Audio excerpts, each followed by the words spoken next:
आज जो मूवी लेके आए हैं उसे सुनने के बाद आप रोने वाले ज़रूर हो। और एक बहुत प्यारी लव स्टोरी और साथ में सैड स्टोरी भी। और इस मूवी का नाम ईट मी योर पेनक्रियाज है। और मुझे ही पता है कि हाँ, बहुत अजीब है, पर ऐसी ही मूवी है, कोरियन मूवी। चलो मूवी पे चलते हैं। मूवी के स्टार्ट होते ही हमें एक हारुकी नाम के टीचर को दिखाया जाता है, जो कि अपने स्टूडेंट्स को पढ़ा रहा होता है। तभी वहाँ पे उनके प्रिंसिपल उससे मिलने आते हैं और वो बोलते हैं कि लाइब्रेरी अब दोबारा स्टार्ट हो रही है और तुम्हें उसको जाके उसको संभालना होगा। और हारुकी वहाँ से चला जाता है, पर वो दिल में कुछ सोच रहा होता है।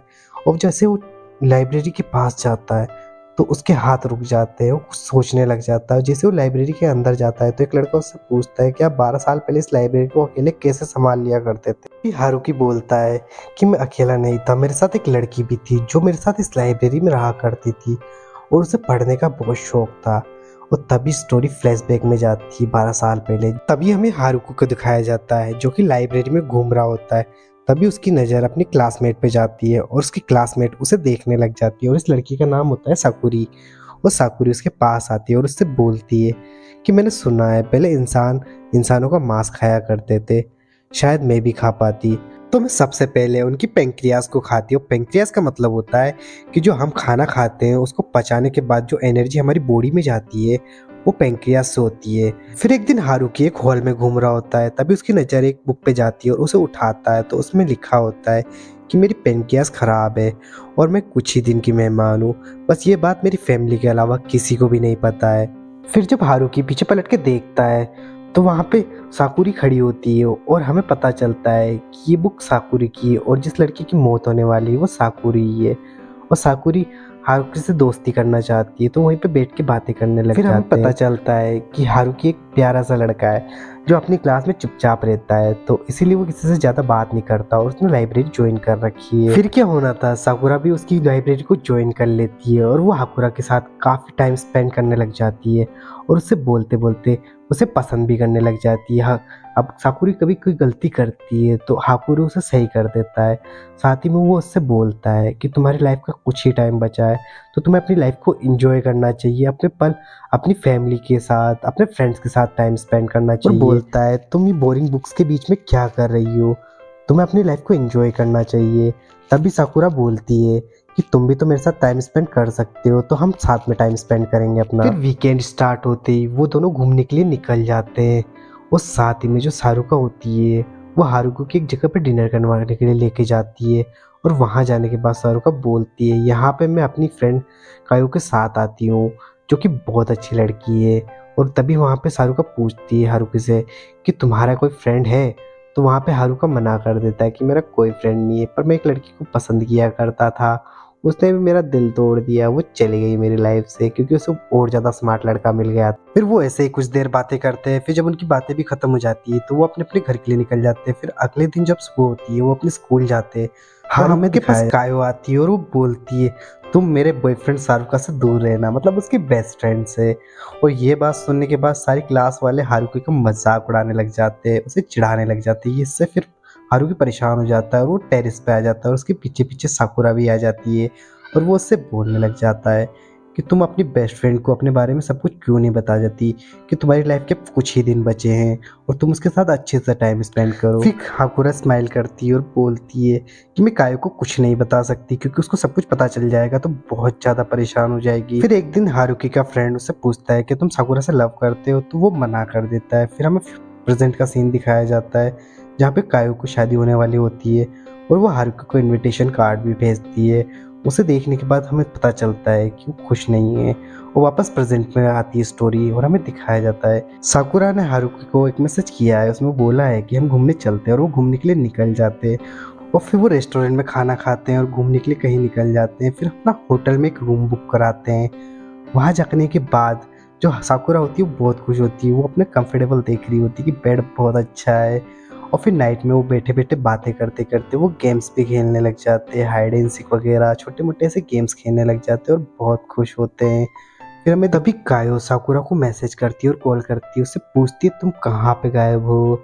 तो वो बोलती है कि मैं बस घूमने के लिए आई हूँ थोड़ा सा बाहर।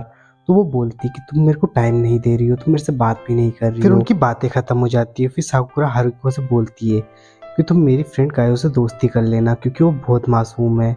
और तुम्हें पता नहीं है कि दुनिया में कैसे कैसे लोग रहते हैं। फिर हमें दिखाया जाता है कि अब उनकी वेकेशंस खत्म हो चुके हैं और वो अपने स्कूल में आ चुके होते हैं। हारुका के पास क्लास प्रेसिडेंट आता है और वो उससे बोलता है कि तुम्हें किसी भी चीज़ की ज़रूरत हो तुम उससे बोल देना। और हारुका के पास मैसेज आता है जो साकुरा ने किया होता है। वो उससे बोलती है कि क्लास ख़त्म होने के बाद सीधे मेरे घर आ जाना, हम यहीं पे मिला करेंगे। जैसे उसके घर पहुंचता है तो साकुरा उसको हक कर लेती है और उससे बातें करने लग जाती है। उनकी बातें खत्म होने के बाद जब वो घर से बाहर जाता है तो हमें दिखाया जाता है क्लास प्रेसिडेंट आ जाता है और उससे पूछता है तुम यहाँ से कहाँ से आ रहे हो। तो वहीं पे हारुकी बोलता है कि यहाँ पे मेरी फ्रेंड का घर है तो मैं उससे आ रहा हूँ।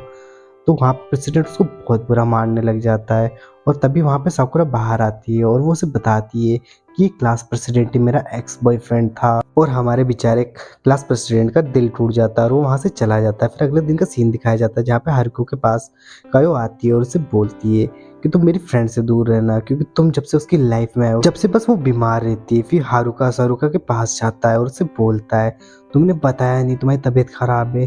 तभी साकुरा बोलती है कि बस मैं 2 हफ्ते के लिए यहाँ एडमिट हुई हूँ, उसके बाद सही होने के बाद मैं वापस स्कूल ज्वाइन कर लूँगी और तुम्हारे साथ बहुत सारे मजे करूँगी। फिर हमारे प्यारे से मजनू का भी दिल फिसल जाता है और वो उससे बोलता है ठीक है मैं अब से तुम्हारा पूरा ध्यान रखूँगा।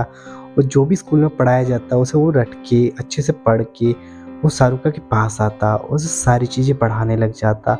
ऐसे उनका टाइम निकलते जा रहा था और वो बहुत ज़्यादा क्लोज भी आते जा रहे थे क्योंकि उनका डेली रूटीन बन चुका था। जब भी सारुका को कुछ भी चीज़ की ज़रूरत पड़ती वो हारुका से बोलती और वो दोनों ऐसे ही खुश थे अपनी लाइफ में। उसके बाद हमारा प्यारा सा मजनू अपने घर चला जाता है और वो अपनी स्टडीज़ कर रहा होता है पर उसका मन बिल्कुल भी इसमें नहीं लग रहा होता है। तभी हमें दिखाया जाता है साकुरा उसको कॉल करती है और बोलती है कि आओ मुझे तुम्हारी याद आ रही है। तो हम दिख रही है कि हारुको वहाँ से फटाफट भाग के जाता है और वो साकुरा के पास पहुँच जाता है और साकुरा बोलती है मुझे चेरी ब्लॉसम देखना है।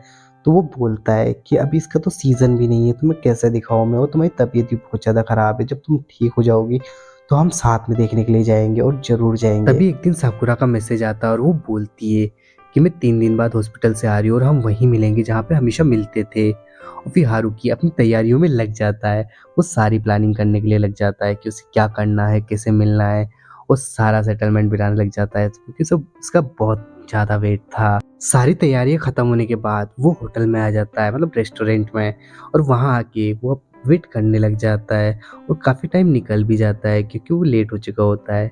और दूसरी तरफ हमें दिखाया जाता है साकुरा तैयार होके वहीं पे आ रही होती है पर वो काफ़ी वेट करता है पर साकुरा उसके पास नहीं पहुंचती। पर जैसे ही वो रेस्टोरेंट के बाहर जाता है और एक स्क्रीन पे देखता है तो न्यूज़ आ रही होती है कि एक हाई स्कूल की लड़की को किसी ने चाकू मार के मार दिया है।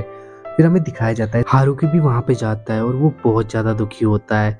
उसके बाद वो डिप्रेशन में चला जाता है। वो किसी से ना बात करता है ना अपने क्लास में जाता है ना स्टडीज़ करता है। बस वो हमेशा साकुरा को याद करते रहता है। एक दिन वो उसके घर जाता है और उसकी मॉम से मिलता है तो उसकी मॉम बोलती है वो सब कुछ बताता है उसकी मॉम को। तो उसकी मॉम उसे एक डायरी देती है और वो बोलती है कि जिस भी लड़के को मेरे बारे में पता हो उसे ये डायरी जरूर दे देना। फिर हारुका उस डायरी को रीड करने लग जाता है और उसमें लिखा होता है कि मेरी क्लास में एक मासूम सा लड़का रहता है जो कि किसी से ना बात करता है ना किसी को कुछ बोलता है। बस वो खुश रहता है और खामोश रहता है और उसे देख देख के मैं बहुत खुश होती हूँ। उसके लिए मैं लाइब्रेरी भी ज्वाइन करती हूँ। मैं वहाँ पे गलतियाँ भी करती हूँ। वो मेरी गलती को सुधारता है तो मुझे बहुत अच्छा लगता है।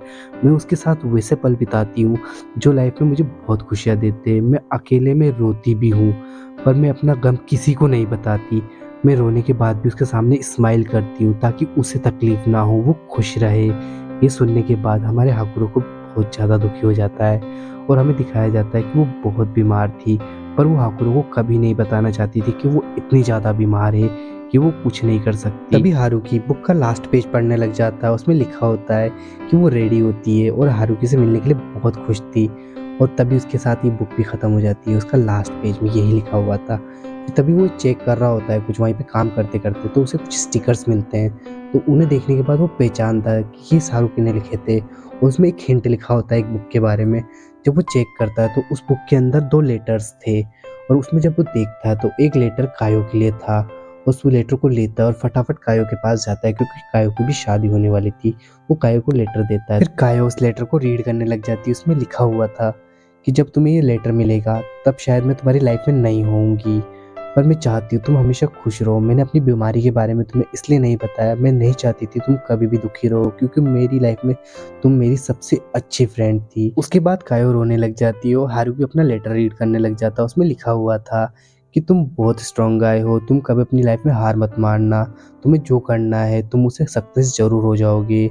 और वो बोलती है कि तुम किसी भी लड़की को पसंद करना, उसे प्रपोज़ करना और अपनी लाइफ में ज़रूर आगे बढ़ना, क्योंकि मैं तुम्हारी लाइफ में नहीं रह सकती। मुझे पता है कि तुम बहुत अच्छे इंसान हो, मैं तुमसे प्यार भी करती हूँ, पर मैं तुम्हारी लाइफ में नहीं रह सकती।